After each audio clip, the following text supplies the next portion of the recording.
가난한 집 출신이 우리 집에서 언제까지 얹어 살 거야? 그만 나가. 시어머니 오미란이 임신 5개월 차 며느리에게 차갑게 말했습니다. 돈도 없으면서 애까지 가져서 우리한테 부담만 주고 있다며 내쫓으려 했어요. 소희는 배를 감싸며 눈물을 흘렸습니다. 하지만 오미라는 전혀 몰랐어요.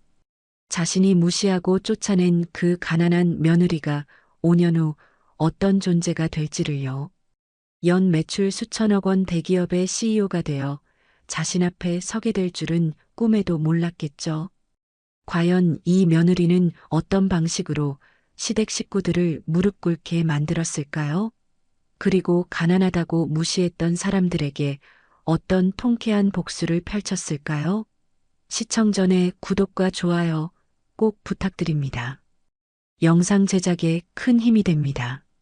가난한 집딸이 우리 집안에 기생충처럼 붙어 있네. 시어머니 오미란의 목소리가 거실에 차갑게 울려 퍼졌습니다. 박소희는 임신 5개월 차에 불러온 배를 감싸며 소파 끝에서 몸을 웅크렸어요. 어머님, 그런 말씀은 너무하세요. 소희가 조심스럽게 입을 열었습니다. 너무해? 사실을 말한 건데 뭐가 너무하다는 거야? 오미란이 날카롭게 쏘아붙였죠. 결혼할 때부터 반대했는데 우리 도영이가 고집을 부렸어. 그런데 지금 봐. 집에서 놀고 먹기만 하잖아. 소희의 눈에 눈물이 맺혔습니다. 결혼 2년째 입덧이 심해져서 회사를 그만두고 집에서 쉬고 있었는데 그것마저 비난받을 일이라니. 저도 몸이 좀 나아지면 일자리를 알아보려고 했습니다. 일자리? 네가 할 수 있는 일이 뭐가 있어?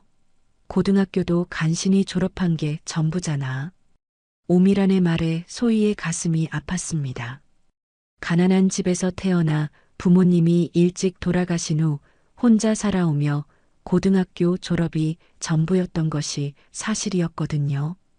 그때 현관문이 열리며 시아버지 김창호가 들어왔어요. 건설회사를 운영하는 그는 언제나 위압적인 분위기를 풍겼습니다. 또 우리 며느리 얘기네. 김창호가 소파에 앉으며 말했어요. 나도 할 말이 있어. 소희의 심장이 빠르게 뛰기 시작했습니다. 시아버지의 표정이 평소보다 더 차가웠거든요. 소희야, 솔직히 말할게. 너 때문에 우리 집 분위기가 엉망이야.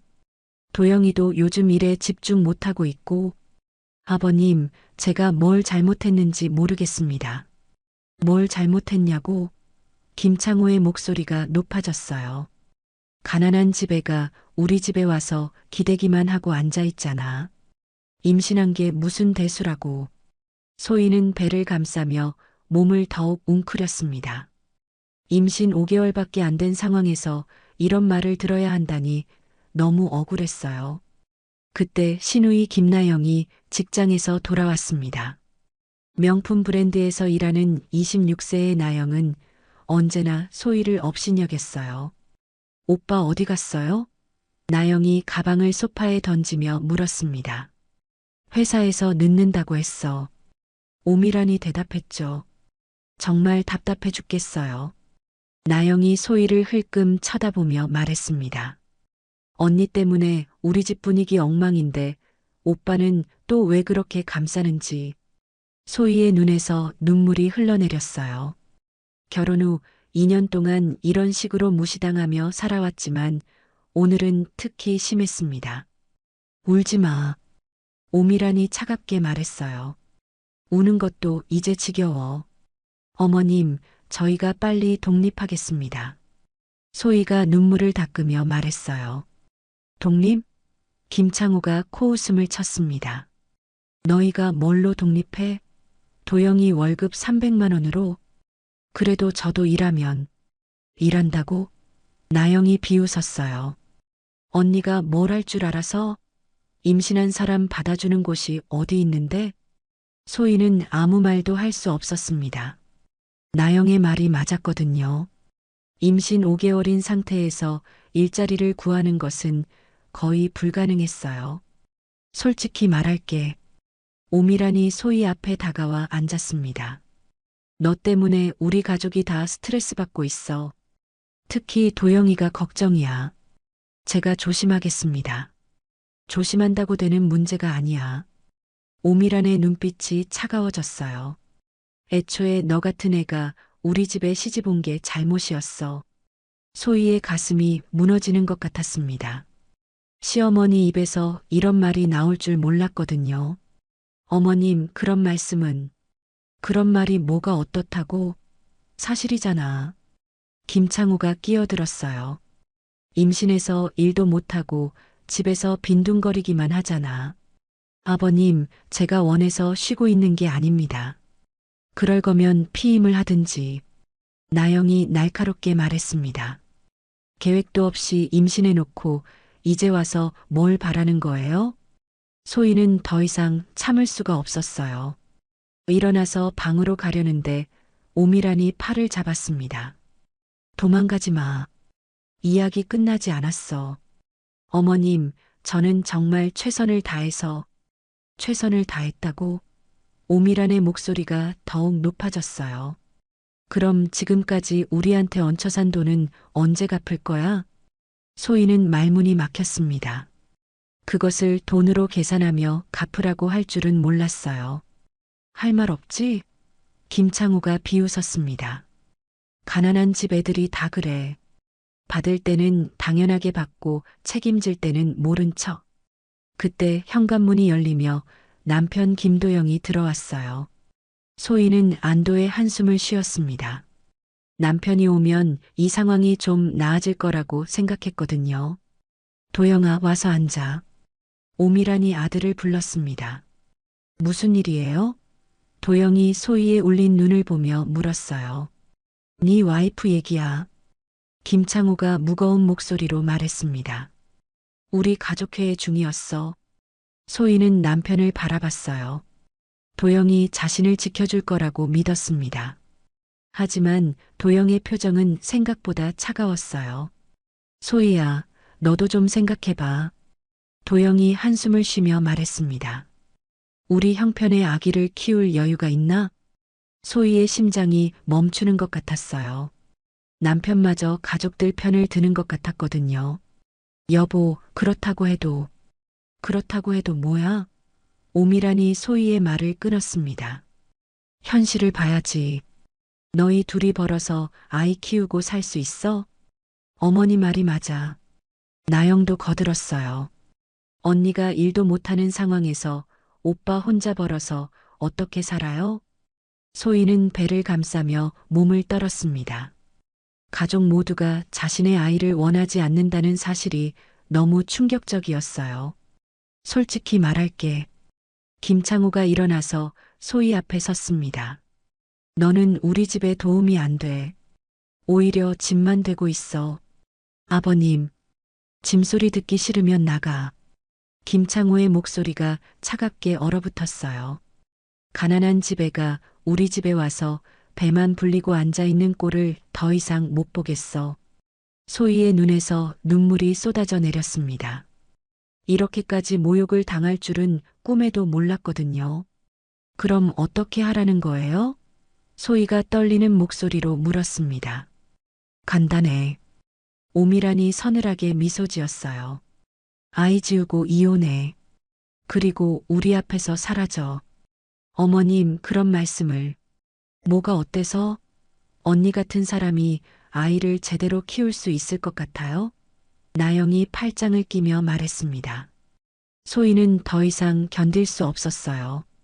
일어나서 방으로 가려고 했는데 오미란이 다시 팔을 잡아당겼습니다. 아직 끝나지 않았다고 했잖아. 어머님, 놓아주세요. 안 놓아. 오미란의 손에 힘이 들어갔어요. 너 같은 애가 우리 핏줄을 더럽히는 걸 더 이상 두고 볼 수 없어. 그때였습니다. 오미란이 소희를 밀치며 소리쳤어요. 당장 나가. 네가 우리 집에 있는 걸 더 이상 못 보겠어. 소희는 밀린 충격으로 소파에 등을 부딪혔습니다. 배에 충격이 가해져서 순간 숨이 막혔어요. 여보. 소희가 남편을 불렀지만 도영은 고개를 돌렸습니다. 소희야, 어머니 말씀이 틀린 건 아니야. 도영이 힘없이 말했어요. 우리 형편의 아이를 키우는 건 소희의 세상이 무너지는 것 같았습니다. 남편마저 자신을 버린 것 같았거든요. 밖에 눈이 내리고 있었어요. 12월의 추위가 뼛속까지 파고들었습니다. 소희는 작은 가방 하나만 들고 시댁 대문을 나섰어요. 임신 5개월의 몸으로는 너무 무거운 짐이었습니다. 어디로 가야 할지 막막했어요. 부모님도 없고 의지할 친척도 없었거든요. 결혼하면서 친했던 친구들과도 연락이 끊어진 상태였습니다. 휴대전화를 꺼내 도영에게 전화를 걸어봤어요. 하지만 계속 연결되지 않았습니다. 문자를 보내도 답이 없었어요. 소희는 버스 정류장에서 떨고 있었습니다. 배가 점점 무거워지고 있었는데 갈 곳이 없었거든요. 택시를 타고 고시원을 찾았어요. 겨우 보증금 50만 원에 월세 30만 원짜리 방을 구했습니다. 3평도 안 되는 좁은 공간이었지만 다른 선택의 여지가 없었어요. 방에 누워서 천장을 바라봤습니다. 뱃속의 아이가 움직이는 것이 느껴졌어요. 무서웠습니다. 이런 상황에서 아이를 키울 수 있을지 걱정됐거든요. 다음 날 아침 소희는 일자리를 알아보러 나갔어요. 하지만 임신부를 받아주는 곳은 없었습니다. 죄송한데요. 임신하셨으면 좀 곤란해요. 카페 사장이 난처한 표정으로 말했습니다. 편의점도 마찬가지였어요. 임신부는 야간 근무가 힘들다며 거절당했습니다. 하루 종일 돌아다녔지만 일자리를 구하지 못했어요. 발이 부었고 허리가 아팠습니다. 그래도 포기할 수 없었어요. 뱃속의 아이를 생각하면 견뎌야 했거든요. 일주일이 지났습니다. 소희는 여전히 일자리를 구하지 못한 상태였어요. 가져온 돈도 거의 떨어져 갔습니다. 그날 저녁 급작스럽게 배가 아파왔어요. 처음에는 대수롭지 않게 생각했는데 점점 심해졌습니다. 소희가 배를 감싸며 몸을 웅크렸어요. 식은땀이 흘러내렸습니다. 119에 신고하려고 휴대전화를 집었는데 손이 떨려서 제대로 누를 수가 없었어요. 간신히 구급차를 불렀습니다. 응급실에 도착했을 때 의사가 급하게 검사를 했어요. 초음파를 보더니 표정이 굳어졌습니다. 환자분, 스트레스를 많이 받으셨나요? 의사가 걱정스럽게 물었어요. 네, 조금요. 소희가 힘없이 대답했습니다. 태아에게 이상이 있어요. 지금 상태로는 유산될 위험이 높습니다. 의사의 말에 소희의 얼굴이 새하얗게 변했어요. 선생님, 아기가 어떻게 되는 건가요? 다행히 아직 심장 소리는 들리고 있어요. 하지만 절대 안정을 취하셔야 합니다. 스트레스를 받지 마시고 충분히 쉬세요. 소희의 눈에서 눈물이 흘러내렸어요. 아이를 잃을 뻔했다는 생각에 가슴이 무너지는 것 같았습니다. 보호자는 어디 계세요? 간호사가 물었어요. 없어요. 혼자 왔습니다. 소희의 목소리가 떨렸어요. 혼자요?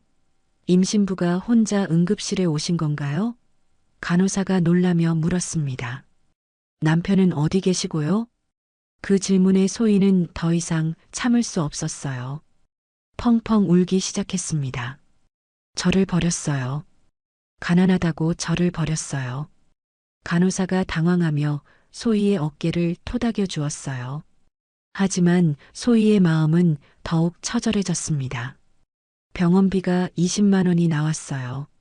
소희에게는 너무 큰 금액이었습니다. 가져온 돈을 모두 털어야 겨우 낼 수 있는 돈이었거든요. 수납을 마치고 고시원으로 돌아왔습니다. 지갑에는 5만 원밖에 남지 않았어요. 내일부터 당장 뭘 먹고 살지 걱정됐습니다. 그날 밤 소희는 잠을 이룰 수 없었어요. 뱃속의 아이가 자꾸 움직였거든요. 아이가 엄마에게 뭔가 말하려는 것 같았습니다. 미안해, 아가야. 엄마가 너를 제대로 지켜주지 못해서. 소희가 배를 쓰다듬으며 속삭였어요. 하지만 그때 마음속에서 뭔가가 불타오르기 시작했습니다. 분노였어요. 자신을 이렇게 만든 사람들에 대한 분노 말입니다. 왜 가난하다는 이유로 이런 대우를 받아야 하지? 내가 뭘 잘못했다고? 그때 휴대전화가 울렸습니다. 도영에게서 온 문자였어요. 소희야, 어머니 말씀 들어. 아기는 지우고 우리 이혼하자. 그게 서로에게 좋을 거야. 그 문자를 보는 순간 소희의 마음에서 뭔가가 완전히 부서졌어요. 동시에 새로운 감정이 타올랐습니다. 이혼하자고?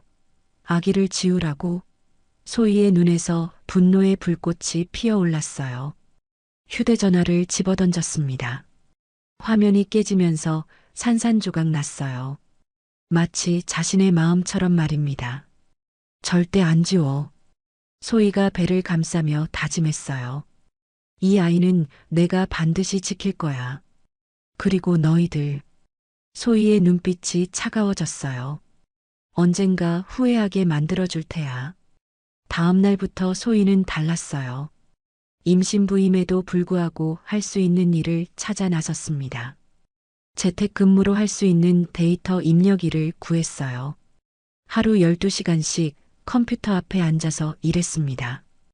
허리가 아파도 참았어요. 저녁에는 전화 상담 아르바이트를 했습니다. 임신부인 것을 숨기고 일했어요. 목소리만으로는 알 수 없었거든요.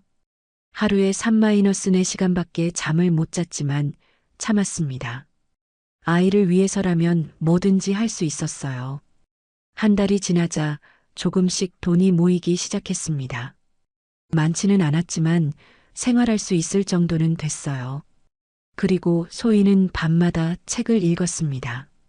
경영 관련 서적들을 도서관에서 빌려서 읽었어요. 언젠가는 성공해서 나를 무시했던 사람들을 무릎 꿇리겠어.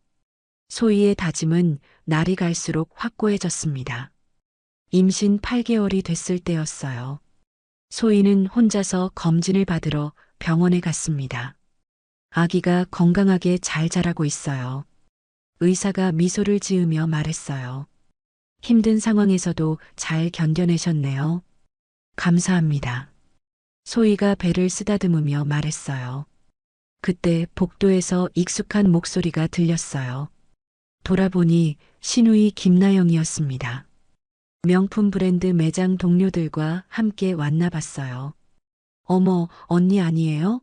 나영이 소희를 발견하고 놀라며 말했습니다. 소희는 피하고 싶었지만 이미 늦었어요. 나영이 다가와서 소희의 배를 쳐다봤습니다. 아직도 안 지웠네요? 나영이 비웃으며 말했어요. 혼자 키울 생각이에요? 그럴 생각이야. 소희가 차분하게 대답했습니다. 정말 대단하네요. 나영의 목소리에 조롱이 섞여 있었어요. 가난한 주제에 아이까지 혼자 키우겠다니. 소희의 주먹이 꽉 쥐어졌어요. 하지만 참았습니다. 지금은 아직 때가 아니었거든요. 잘 살아. 나영이 돌아서며 말했어요. 우리 오빠는 이미 다른 사람 만나고 있으니까 기대하지 마. 소희의 가슴이 찔렸지만 표정은 변하지 않았어요. 이미 마음의 준비가 되어 있었거든요. 그날 밤 소희는 거울 앞에 서서 자신을 바라봤습니다. 임신으로 퉁퉁 부은 얼굴이었지만 눈빛만은 예전과 달랐어요. 기다려. 소희가 거울 속의 자신에게 말했어요. 몇 년 후에 너희들이 어떻게 변할지 두고 봐. 출산 예정일이 다가왔어요. 소희는 혼자서 출산 준비를 했습니다. 산부인과에서 만난 다른 산모들은 모두 남편이나 가족과 함께 왔는데 소희만 혼자였어요. 언제 진통이 올지 몰라서 병원 근처로 이사했습니다. 더 작은 고시원이었지만 어쩔 수 없었어요. 새벽 3시 진통이 시작됐습니다.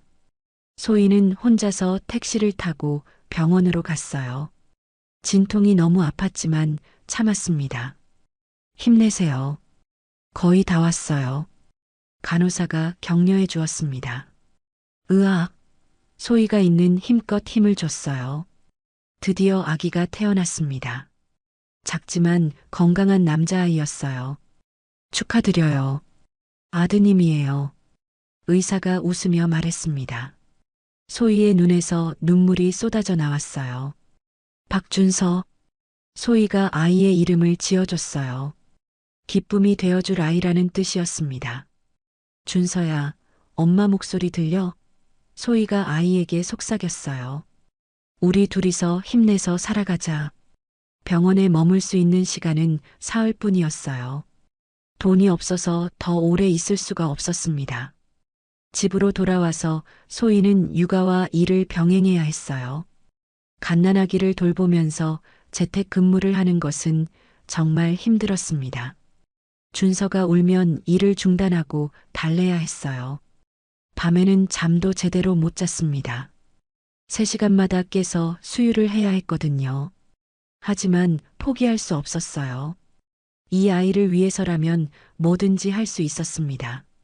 준서가 6개월이 됐을 때 소희는 새로운 결심을 했어요. 더 많은 돈을 벌어야 했습니다. 낮에는 준서를 어린이집에 맡기고 청소 일을 시작했어요. 사무실 청소였는데 새벽 5시부터 8시까지 일했습니다. 청소를 마치고 집에 와서 준서를 돌봤어요. 그리고 낮에는 재택 근무를 했습니다. 저녁에는 전화 상담 아르바이트까지 했어요. 하루에 18시간씩 일했지만 힘들다는 생각은 안 했어요. 준서가 웃는 얼굴을 보면 모든 피로가 사라졌거든요. 준서야, 엄마가 열심히 해서 너한테 좋은 환경 만들어줄게. 소희가 잠든 아이를 보며 다짐했습니다. 1년이 지났어요. 소희는 조금씩 돈을 모으고 있었습니다. 많지는 않았지만 꾸준히 늘어가고 있었어요. 그리고 밤마다 공부를 했습니다. 온라인으로 대학을 준비했어요. 언젠가는 대학에 가고 싶었거든요. 엄마가 공부하는 거야. 소희가 기어다니는 준서에게 말했어요. 엄마가 똑똑해져야 준서한테도 좋잖아. 준서가 돌이 됐을 때 소희는 검정고시에 합격했어요. 이제 대학에 갈 수 있는 자격이 생겼습니다. 하지만 당장 대학을 갈 수는 없었어요. 등록금도 없었고 준서를 돌봐야 했거든요. 그때 인터넷에서 우연히 온라인 쇼핑몰 창업에 대한 글을 봤어요.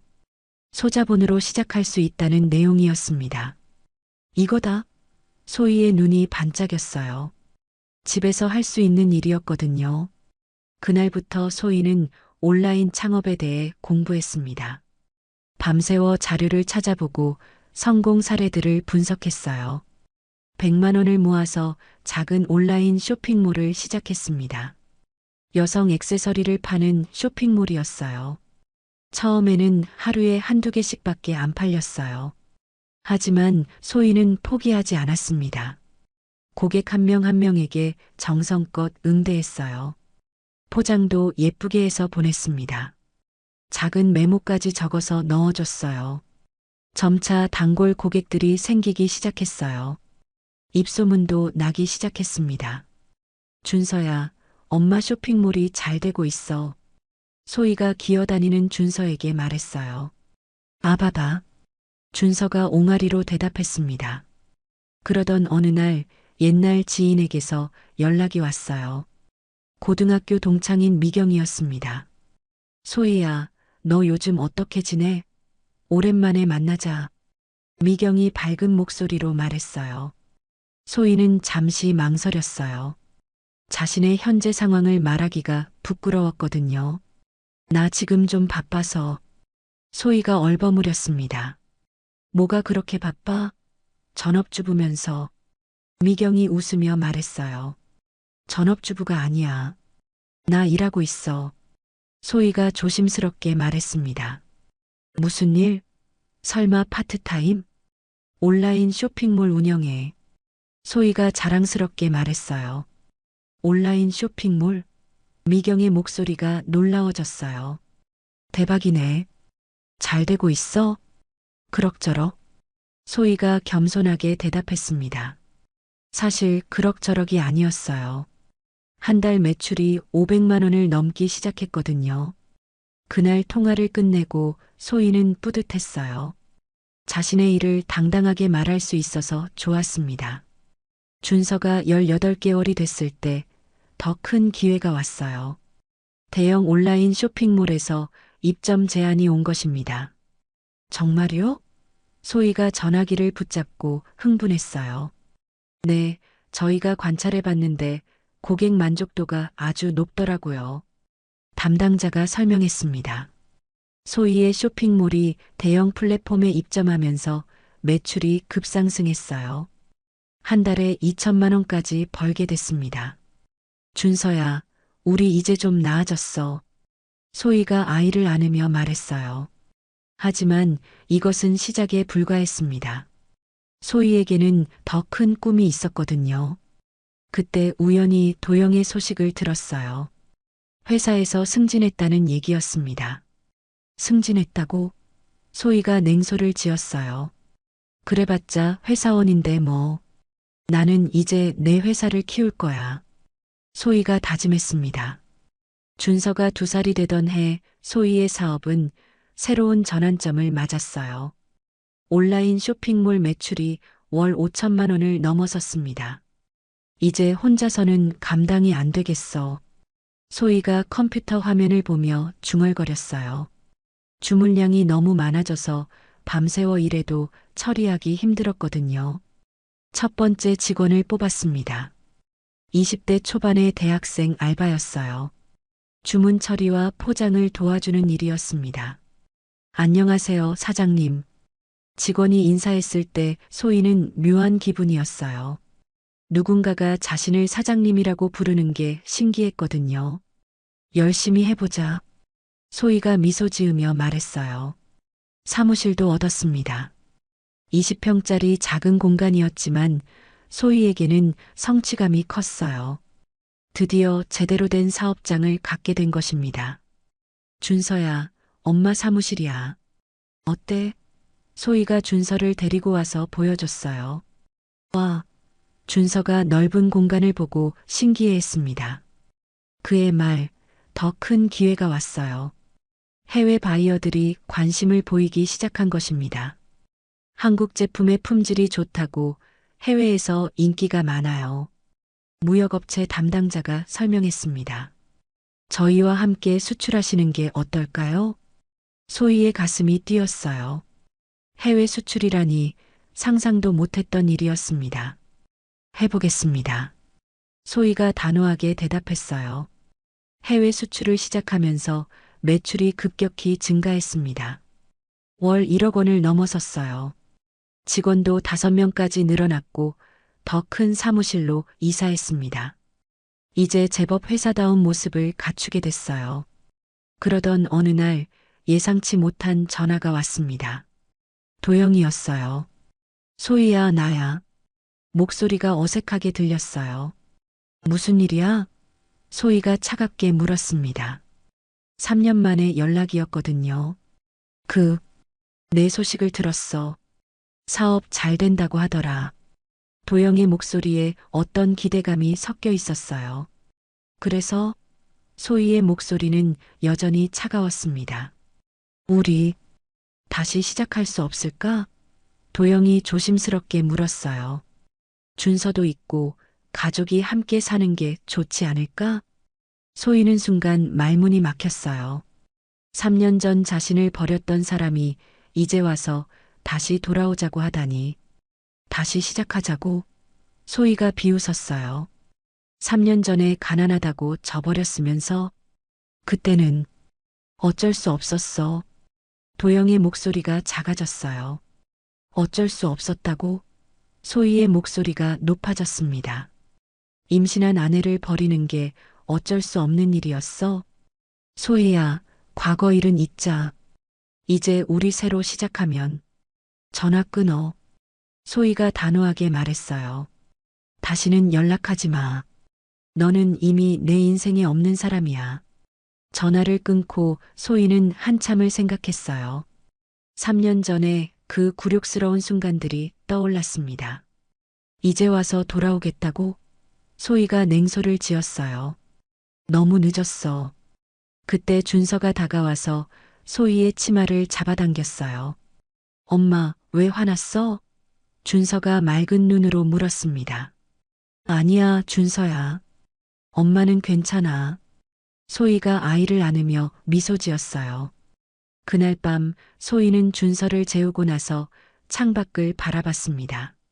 3년 전의 자신과 지금의 자신을 비교해 봤어요. 그때는 아무것도 없었어. 돈도 없고 의지할 사람도 없고. 하지만 지금은 달라. 소희가 중얼거렸어요. 이제 자신만의 회사가 있었고 직원들이 있었습니다. 무엇보다 준서라는 소중한 아들이 있었어요. 다음 주에 또 다른 기회가 왔어요. 대기업에서 협업 제안이 온 것입니다. 저희가 론칭할 새 브랜드의 파트너사를 찾고 있습니다. 대기업 담당자가 설명했어요. 어떤 조건인가요? 소희가 신중하게 물었습니다. 초기 물량만 50억 원 규모입니다. 담당자의 말에 소희의 눈이 커졌어요. 50억 원이라고요? 소희가 다시 확인했습니다. 네, 저희가 여러 업체를 검토한 결과 귀하의 회사가 가장 적합하다고 판단됩니다. 소희의 가슴이 빠르게 뛰었어요. 50억 원 규모의 계약이면 회사 규모가 완전히 달라질 것입니다.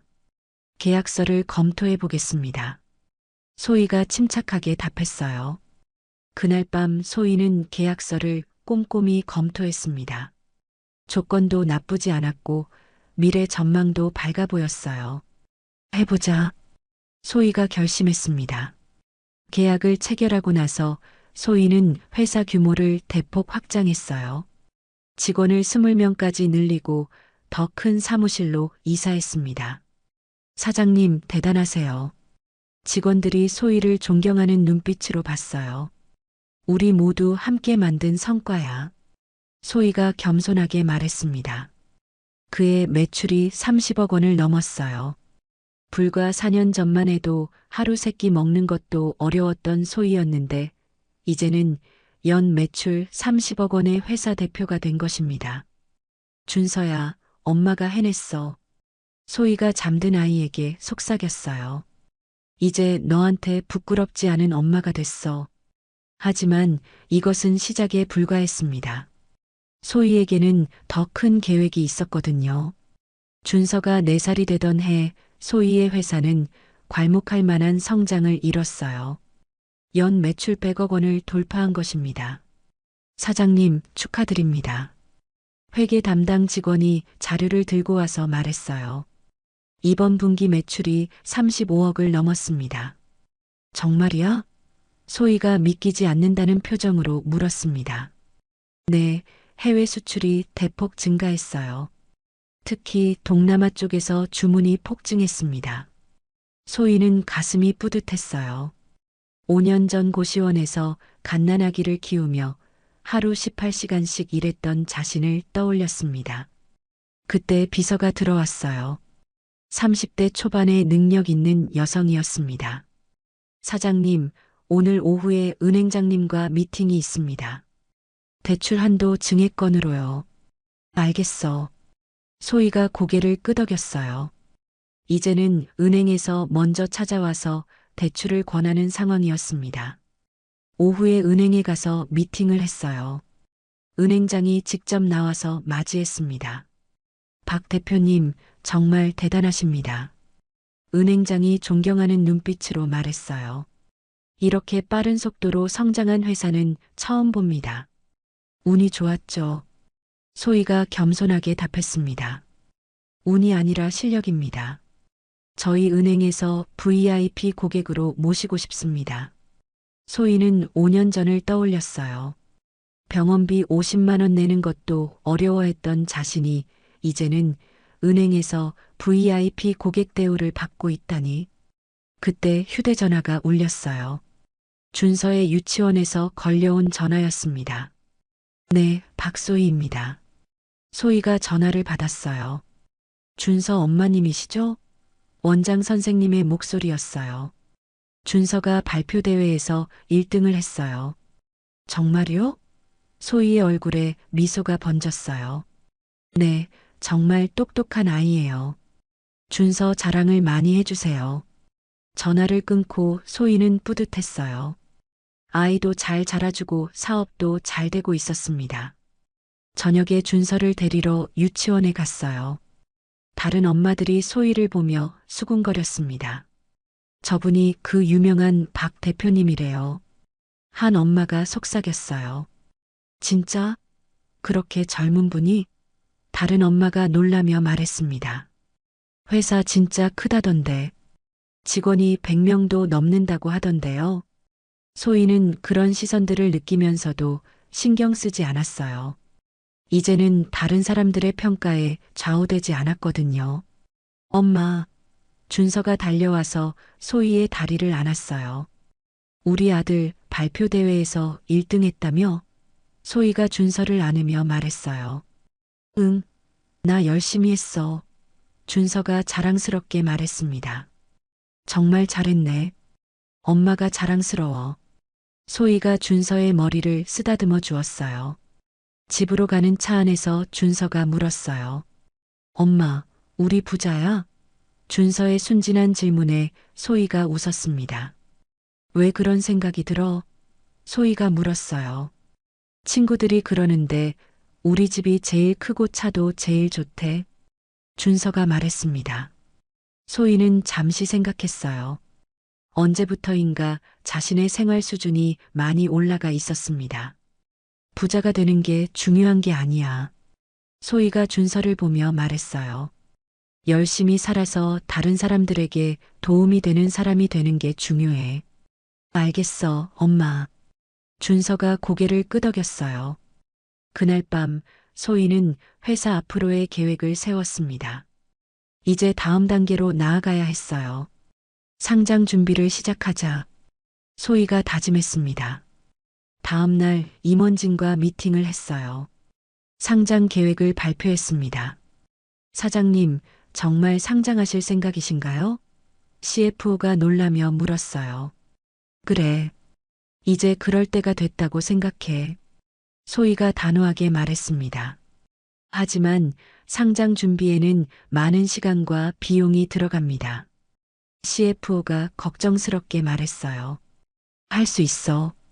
우리가 지금까지 해온 걸 보면 불가능한 게 없어. 소희의 목소리에는 확신이 가득했어요. 그때 우연히 옛날 소식을 들었어요. 미경이 전화를 걸어왔습니다. 소희야, 너 정말 대단하다. 미경의 목소리에 감탄이 섞여 있었어요. 뭐가? 소희가 물었습니다. TV에 나왔더라. 젊은 여성 CEO로 소개되면서 미경이 신나게 말했어요. 아, 그거. 소희가 담담하게 답했습니다. 그런데 말이야. 미경의 목소리가 조심스러워졌어요. 도영이 얘기 들었어? 무슨 얘기? 소희의 목소리가 차가워졌어요. 요즘 힘들게 산다던데. 회사에서 잘렸다고 하더라. 미경이 말했습니다. 그래서 소희는 별로 관심 없다는 듯이 말했어요. 그리고 시어머니도 많이 후회한다고 하던데. 너한테 잘못했다고. 이제 와서? 소희가 비웃었어요. 때가 늦었어. 전화를 끊고 소희는 창밖을 바라봤습니다. 5년 전 자신을 내쫓았던 사람들이 이제 후회하고 있다니. 하지만 소희는 더 이상 그들에게 관심이 없었어요. 자신만의 길을 가고 있었거든요. 준서야, 우리는 우리 길을 가는 거야. 소희가 중얼거렸습니다. 준서가 5살이 되던 해 소희의 회사는 코스닥 상장을 앞두고 있었어요. 기업 가치만 500억 원에 달하는 회사로 성장한 것입니다. 사장님, 상장 준비가 거의 완료됐습니다. 투자금융 담당자가 보고했어요. 공모가도 예상보다 높게 책정될 것 같습니다. 좋아. 드디어 여기까지 왔구나. 소희가 감격스럽게 말했어요. 그때 비서가 급히 들어왔습니다. 얼굴에 당황한 기색이 역력했어요. 사장님, 김도영 씨가 로비에서 기다리고 있습니다. 만나달라고 하는데. 도영이? 소희의 표정이 차가워졌어요. 5년 만의 만남이었습니다. 들여보내. 소희가 단호하게 말했어요. 이제 도망칠 이유가 없었거든요. 잠시 후 도영이 사무실로 들어왔어요. 예전과 달리 초라한 모습이었습니다. 정장도 낡아 보였고 얼굴도 많이 수척해 있었어요. 소희야. 도영이 조심스럽게 입을 열었습니다. 박 대표라고 불러. 소희가 차갑게 말했어요. 우리 사이에 예전 같은 관계는 없어. 알겠어. 박 대표님. 도영의 목소리가 떨렸어요. 나 정말 잘못했어. 용서해 줄 수 없을까? 용서? 소희가 비웃었어요. 5년 전에 임신한 아내를 버렸던 사람이 이제 와서 용서를 구한다고? 그때는 정말 어쩔 수 없었어. 어머니가 너무 심하게. 도영이 변명하려 했지만 소희가 손을 들어 막았습니다. 변명은 됐어. 소희가 일어나서 창가로 갔어요. 너 지금 뭐 하고 있어? 일자리를 찾고 있어. 도영이 힘없이 대답했습니다. 일자리를 못 구하겠다고? 소희의 입가에 차가운 미소가 번졌어요. 어디든 떨어져. 이력서를 넣어도 면접 기회도 안 줘. 도영의 목소리에 절망감이 묻어났습니다. 소희는 속으로 쾌감을 느꼈어요. 자신의 영향력이 이제 이 정도까지 미치고 있다는 것을 확인한 것입니다. 그럼 이제 알겠네. 소희가 돌아서며 말했어요. 가난하다는 게 어떤 기분인지. 소희야, 제발. 도영이 무릎을 꿇었어요. 나 정말 잘못했어. 다시 기회를 줘. 기회? 소희가 도영을 내려다봤습니다. 5년 전에 내가 무릎 꿇고 빌었을 때는 어디 있었어? 도영은 아무 말도 할 수 없었어요. 그때의 기억이 떠올랐거든요. 나가. 소희가 차갑게 말했어요. 다시는 내 앞에 나타나지 마. 도영이 나간 후 소희는 비서를 불렀습니다. 김도영이 앞으로 어떤 회사든 취업할 수 없도록 해. 소희가 단호하게 지시했어요. 알겠습니다, 사장님. 비서가 고개를 끄덕였습니다. 그리고 김창호 건설의 협력업체들 명단 좀 가져와. 소희가 덧붙였어요. 네. 무엇 때문에요? 비서가 의아해했습니다. 우리 회사와 거래하는 곳들 중에 김창호 건설과 일하는 곳이 있나 확인해 볼 거야. 소희의 눈빛이 차가웠어요. 일주일 후 소희는 본격적인 행동에 나섰습니다. 김창호 건설과 거래하는 협력업체들을 하나씩 접촉하기 시작한 것입니다. 저희 회사와 김창호 건설 중에 선택하셔야 합니다. 소희가 한 협력업체 대표에게 말했어요. 그게 무슨 말씀이신지요? 업체 대표가 당황했습니다. 저희와 계속 거래하고 싶으시면 김창호 건설과는 끊으세요. 소희의 목소리는 단호했어요. 업체 대표는 고민할 것도 없었습니다. 소희의 회사가 훨씬 큰 거래처였거든요. 알겠습니다. 김창호 건설과는 계약을 해지하겠습니다. 한 달 만에 김창호 건설의 주요 협력업체들이 모두 손을 뗐어요. 회사 운영이 어려워지기 시작했습니다. 동시에 소희는 김나영이 일하는 명품 브랜드 매장에도 압박을 가했습니다. 자신의 회사가 그 브랜드의 한국 총판을 맡고 있었거든요. 김나영 씨를 다른 부서로 발령 내셨으면 합니다. 소희가 브랜드 본사 담당자에게 말했어요.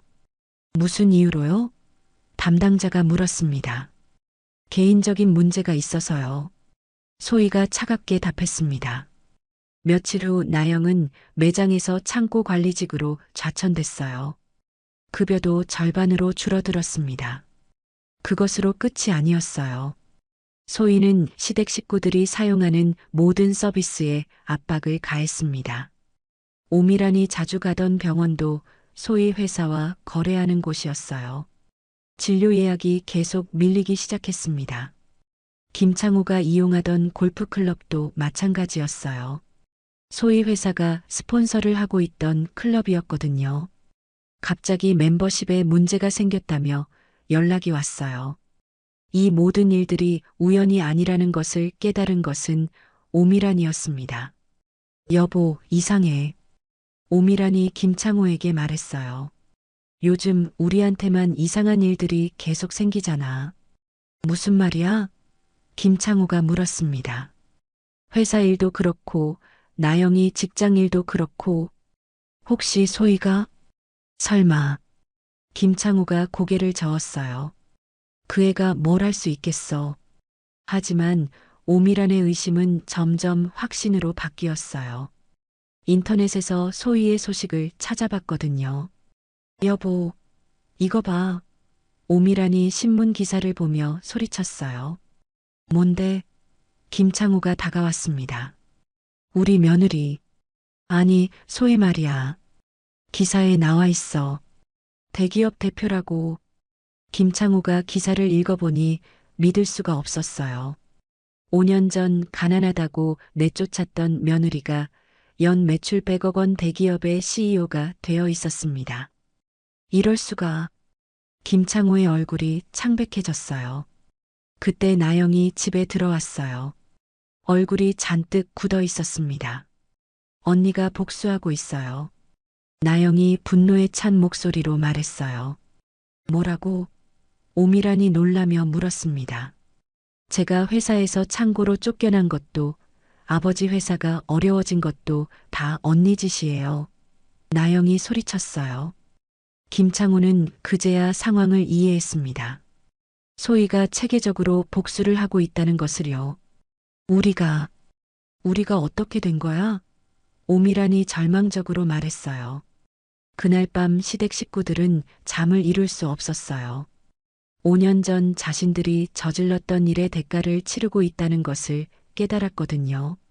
소희는 이 모든 상황을 비서로부터 보고받았습니다. 사장님, 김창호 건설이 자금난에 빠졌습니다. 곧 도산할 것 같습니다. 그래.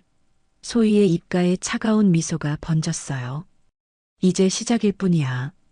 김창호 건설이 부도 위기에 처한 지 한 달 후 드디어 그들이 움직였어요. 오미란이 소희의 회사를 찾아온 것입니다. 박소의 대표님을 뵙고 싶습니다. 오미란이 접수대에서 떨리는 목소리로 말했어요. 예약이 있으신가요? 접수 직원이 물었습니다. 없습니다. 하지만 꼭 만나야 해요. 제발이요. 오미란의 목소리에 절박함이 묻어났어요. 소희는 CCTV로 로비를 내려다봤습니다.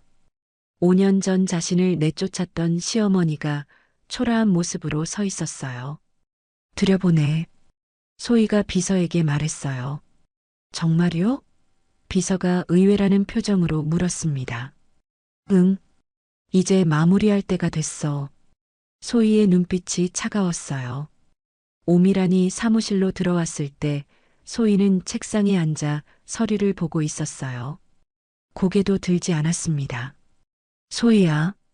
오미란이 조심스럽게 불렀어요. 박 대표라고 하세요. 소희가 여전히 서류를 보며 말했어요. 저는 이제 당신의 며느리가 아니니까요. 오미란의 가슴이 찔렸어요. 차가운 목소리였지만 틀린 말이 아니었거든요. 소희야. 아니, 박 대표님. 오미란이 다시 말했어요. 나 정말 잘못했어. 용서해줘. 그제야 소희가 고개를 들었어요. 오미란의 모습은 5년 전과 달랐습니다. 머리는 반백이 되었고 얼굴에는 주름이 깊게 팼어요. 용서요? 소희가 냉소를 지었어요. 5년 전에 임신한 며느리를 한겨울에 내쫓으면서는 용서 같은 거 생각 안 하셨잖아요. 그때는 내가 정신이 없어서. 오미란이 변명하려 했지만 소희가 손을 들어 막았습니다. 정신이 없어서요? 소희가 일어나서 오미란 앞에 섰어요. 가난하다고 사람 취급 안 하면서 오미라는 아무 말도 할 수 없었어요. 5년 전 자신이 했던 말들이 떠올랐거든요. 제발. 오미란이 갑자기 무릎을 꿇었어요. 우리 회사만은 살려줘. 창호가 평생 읽어온 거야. 회사요? 소희가 비웃었어요.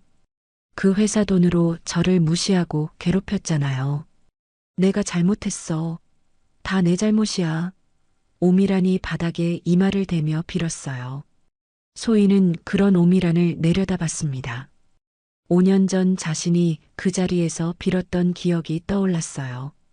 5년 전에도 저는 이렇게 빌었어요.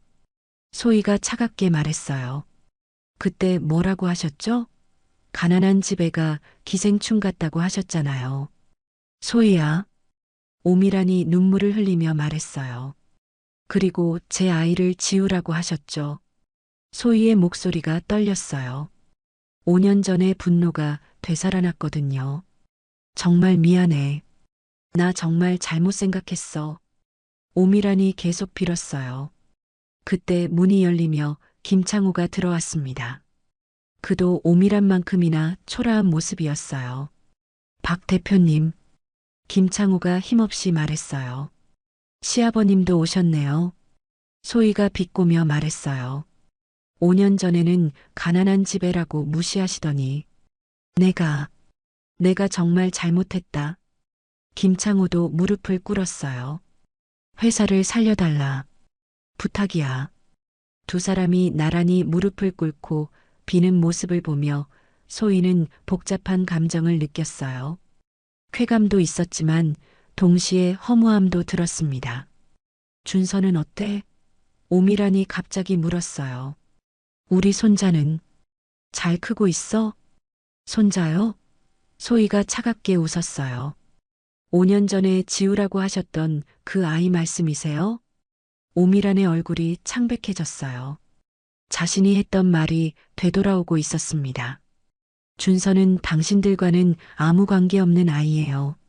소희가 단호하게 말했어요. 그때 김나영도 들어왔어요. 창고에서 일하느라 손이 거칠어져 있었습니다. 언니, 나영이 소희를 보며 말했어요. 김 과장이죠? 소희가 나영의 직급을 언급하며 말했어요. 창고 관리 업무는 어때요? 나영의 얼굴이 빨갛게 달아올랐어요. 굴욕적인 좌천을 당했던 기억이 떠올랐거든요. 언니 제발. 나영도 무릎을 꿇었어요. 저도 잘못했어요. 세 사람이 모두 무릎을 꿇고 빌고 있는 모습을 보며 소희는 생각했어요. 5년 전 자신이 원했던 장면이었습니다. 하지만 지금 와서 보니 그리 기분이 좋지만은 않았어요. 이제 됐어요. 소희가 말했어요. 일어나세요. 그럼 용서해 주는 거야? 오미란이 희망에 찬 눈으로 물었어요. 용서는 안 해요. 소희가 단호하게 말했어요. 하지만 더 이상 적극적으로 방해하지는 않겠어요. 그게 무슨 뜻이에요? 김창호가 물었습니다. 앞으로 당신들이 어떻게 살든 상관하지 않겠다는 뜻이에요. 소희가 설명했어요. 단 다시는 제 앞에 나타나지 마세요. 소희야. 오미란이 다시 말하려 했지만 소희가 손을 들어 제지했습니다. 그리고 준서에게도 접근하지 마세요. 소희가 경고했어요. 그 아이는 저 혼자 키울 거예요. 세 사람은 아무 말도 할 수 없었어요. 소희의 단호한 태도에 더 이상 무엇을 요구할 수 없었거든요. 나가세요. 소희가 마지막으로 말했어요. 그들이 나간 후 소희는 창밖을 바라봤습니다. 복수를 완료했지만 마음이 시원하지만은 않았어요. 그때 비서가 들어왔어요. 사장님, 준서 군 하원 시간입니다. 데리러 가시겠어요? 그래. 소희가 미소를 지으며 일어났어요. 이제 정말 중요한 것에 집중할 때였습니다. 유치원에서 준서를 데리고 오는 길에 아이가 물었어요. 엄마, 오늘 기분이 좋아 보여. 무슨 좋은 일 있었어? 응, 좋은 일이 있었어. 소희가 준서의 머리를 쓰다듬으며 말했어요. 정말 좋은 일은 복수가 끝났다는 게 아니었어요. 이제 진짜 자신의 인생에 집중할 수 있게 됐다는 것이었습니다. 2년이 지났어요. 소희의 회사는 코스피에 상장되며 대한민국 대표 기업 중 하나가 되었습니다. 기업 가치만 3천억 원에 달하는 거대 기업으로 성장한 것입니다. 사장님, 축하드립니다. 상장 첫날 주가가 200% 상승했습니다. CFO가 흥분한 목소리로 보고했어요. 정말이야? 소희도 믿기지 않는다는 표정이었습니다. 네, 투자자들이 우리 회사의 미래 가치를 높게 평가하고 있어요.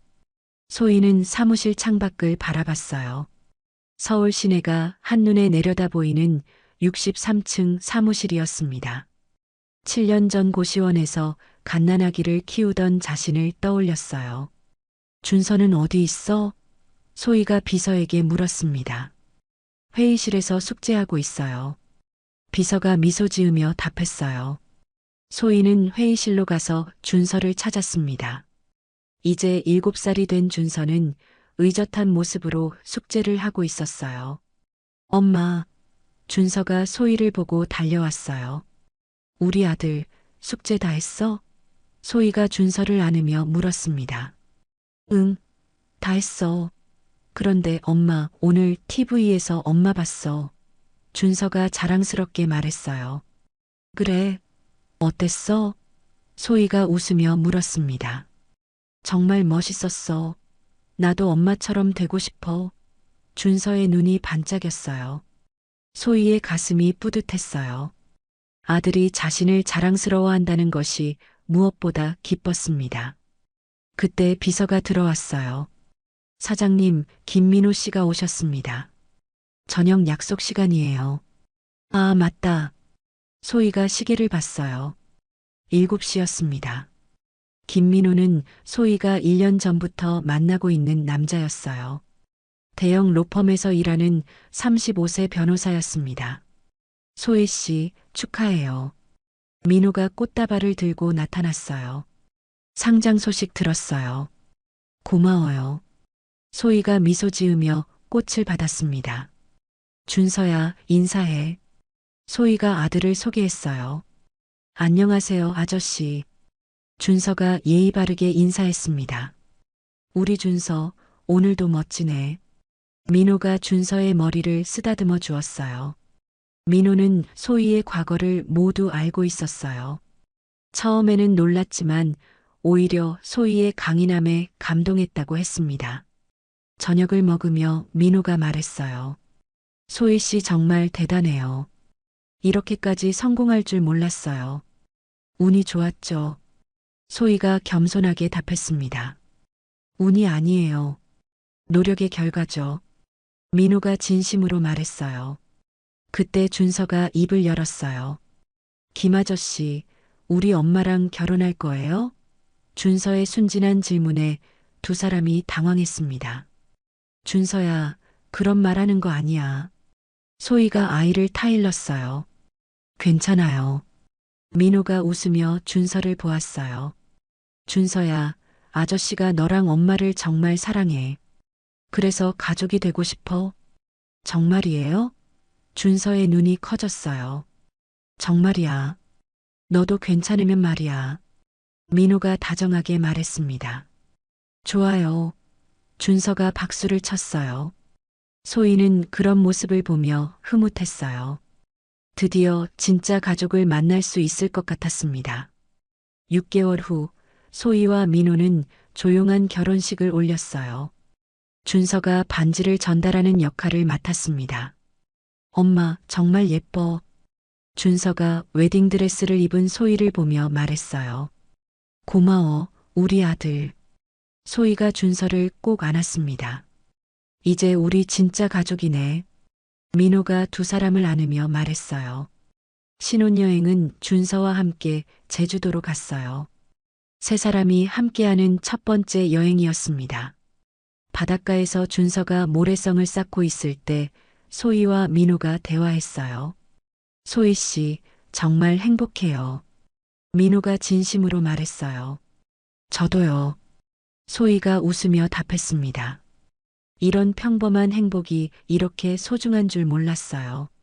앞으로 더 행복할 거예요. 민호가 소희의 손을 잡았어요. 그때 준서가 뛰어와서 말했어요. 엄마, 아빠, 모래성 완성됐어요. 준서가 민호를 아빠라고 부르는 것을 듣고 소희의 눈에 눈물이 맺혔어요. 1년 후 소희는 임신 소식을 알게 됐어요. 이번에는 정말 축복받는 임신이었습니다. 정말이야? 민호가 기뻐하며 소희를 안았어요. 응, 우리 둘째야. 소희가 행복하게 말했어요. 준서도 너무 기뻐했어요. 와, 나 형아 되는 거야? 준서가 신나게 소리쳤어요. 그래, 너가 형이야. 소희가 준서를 안으며 말했어요. 8년 전 첫 임신 때와는 완전히 다른 상황이었어요. 사랑하는 남편이 있었고 든든한 경제적 기반도 있었습니다. 출산 당일 민호와 준서가 병실에서 기다렸어요. 사장님 딸입니다. 의사가 웃으며 말했어요. 딸이에요? 소희가 감격해하며 아기를 안았어요. 우리 동생이야. 준서가 아기를 보며 말했어요. 박서연. 소희가 딸의 이름을 지어줬어요. 아름다운 연꽃처럼 자라라는 뜻이었습니다. 그로부터 3년이 지났어요. 소희는 이제 명실상부한 대한민국 최고의 기업인이 되었습니다. 11살이 된 준서는 영재 교육을 받고 있었고 3살 서연이는 활발하게 자라고 있었어요. 어느 날 준서가 소희에게 물었어요. 엄마, 나 친아빠는 어떤 사람이야? 준서가 궁금해했어요. 소희는 잠시 생각했어요. 준서가 언젠가는 물어볼 거라고 예상했던 질문이었습니다. 준서야, 친아빠는 엄마가 힘들 때 도와주지 않았던 사람이야. 소희가 솔직하게 말했어요. 그럼 지금 아빠가 진짜 아빠네. 준서가 말했어요. 맞아. 지금 아빠가 진짜 아빠야. 소희가 준서를 안으며 말했어요. 그날 저녁 가족 4명이 함께 저녁을 먹으며 대화했어요. 여보, 회사 확장 계획 어떻게 됐어요? 민호가 물었어요. 내년에 해외 법인 3곳을 더 설립할 예정이에요. 소희가 답했습니다. 정말 대단해요. 민호가 감탄했어요. 엄마는 슈퍼우먼이야. 준서가 자랑스럽게 말했어요. 소희는 가족들을 바라보며 생각했어요. 11년 전 절망 속에서 시작했던 인생이 이렇게 행복한 결말을 맞을 줄 몰랐습니다. 엄마, 나도 커서 엄마처럼 큰 회사 만들 거야. 준서의 눈이 반짝였어요. 좋아. 하지만 더 중요한 건 좋은 사람이 되는 거야. 소희가 준서에게 말했어요. 좋은 사람이요? 준서가 물었어요. 응. 다른 사람을 무시하지 않고 도움이 필요한 사람을 도와주는 사람 말이야. 소희가 설명했어요. 알겠어요, 엄마. 준서가 고개를 끄덕였어요. 소희는 창밖을 바라봤어요. 서울 야경이 아름답게 펼쳐져 있었습니다. 11년 전 그 차가운 겨울날 임신한 몸으로 길거리에 서 있던 자신을 떠올렸어요. 그때는 절망뿐이었는데 이제는 모든 것을 가지게 됐습니다. 사랑하는 가족, 성공한 사업, 그리고 무엇보다 자신감과 당당함을 얻었어요. 때로는 힘든 시간이 우리를 더 강하게 만들어주는 것 같아요. 5년 전 시댁 식구들이 무릎 꿇고 빌던 모습도 떠올랐어요. 하지만 이제는 더 이상 분노나 복수심 같은 감정은 없었습니다. 그들의 현재 상황도 들려왔어요. 김창호는 작은 철물점을 운영하며 힘겹게 살고 있었고, 오미라는 식당에서 설거지 일을 하고 있다고 했어요. 도영은 여전히 변변한 일자리를 구하지 못하고 있었고, 나영은 작은 회사에서 일반 사원으로 일하고 있다고 했습니다. 하지만 소희는 더 이상 그들에게 관심이 없었어요. 자신의 행복한 현실에 집중하고 싶었거든요. 다음 달이면 회사 상장 5주년이었어요. 기념행사도 준비하고 있었습니다. 사장님, 5주년 기념식에서 강연을 부탁받으셨어요. 비서가 보고했어요. 그 강연에서 소희는 자신의 이야기를 솔직하게 들려줬어요. 11년 전 저는 임신 5개월 차에 집에서 쫓겨났습니다. 소희가 마이크를 잡고 말했어요. 가난하다는 이유만으로요. 그때 저는 절망했습니다. 하지만 포기하지 않았어요. 아이를 위해서라도 성공하겠다고 다짐했죠. 청중들이 숨죽이며 들었어요. 지금 저는 여러분 앞에서 말하고 있습니다. 불가능해 보였던 꿈을 이뤘어요. 하지만 가장 큰 성공은 사업이 아니에요. 진정한 가족을 만난 것입니다. 소희가 웃으며 답했어요. 저를 있는 그대로 사랑해주는 사람들 말이에요. 강연을 마치고 집에 돌아온 소희를 가족들이 기다리고 있었어요. 엄마, 준서와 서연이가 달려와서 안겼어요. 11년 전 그 차가운 겨울날부터 시작된 소희의 이야기는 이렇게 행복한 결말을 맞았어요. 절망 속에서도 포기하지 않은 한 여성이 진정한 승리자가 된 감동적인 스토리였습니다. 오늘 이야기가 좋으셨다면 구독과 좋아요, 알람 설정 잊지 마시고 소중한 댓글 하나가 큰 힘이 됩니다. 시청해 주셔서 진심으로 감사드립니다.